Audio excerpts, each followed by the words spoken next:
have had colleagues who have commented negatively when I deliberately use images of women working in non-traditional roles like firefighting, and when I've chosen to use pictures of men doing nurturing things like cuddling a baby or reading a story. Some parents and carers have very fixed ideas about what it should look like to be a boy or girl, and they raise their children accordingly, of course. That's pretty limiting. Well, in previous roles, I've experienced a range of forms of resistance. This has included sort of denial or inaction, where management or senior leaders either don't think there's a problem at all, or gender equality isn't viewed as a priority. I've faced resistance through people not wanting to give me adequate times to run workshops, or not wanting to prioritise work and conversations that specifically addresses preventing violence against women and intimate partner violence as gendered issues.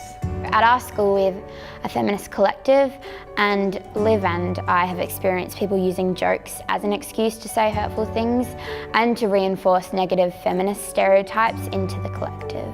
Another example would be violence against men being solely brought up just to silence women's experiences as well. I think the resistance I've experienced sits across two broad categories. Firstly, there's resistance based on a genuine misunderstanding or a lack of experience with the issue being discussed. An example of this might be when someone asks the ubiquitous "what about men?" question because they've not fully understood or engaged with the family violence data trends, or they have a personal experience of violence, family or otherwise, that isn't necessarily reflected in the trends. I think the second type of resistance is what I would call hard resistance. So folks that just don't accept or can't accept the particular truth or narrative we might be presenting, usually because of a firm political or values-based position. Another reaction sometimes from other educators is to call our work political correctness gone mad or social engineering. They haven't yet critically reflected on their own teaching practice and applied a gender lens to their own work to understand the connection between gender biases and stereotypes and gendered violence.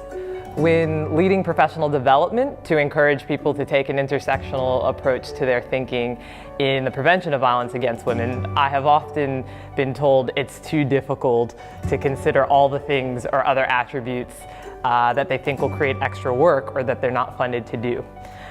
So it's my job to guide them in their thinking, to understand that it's not extra work, it's just changing the way that you think about your work and asking some of the difficult questions.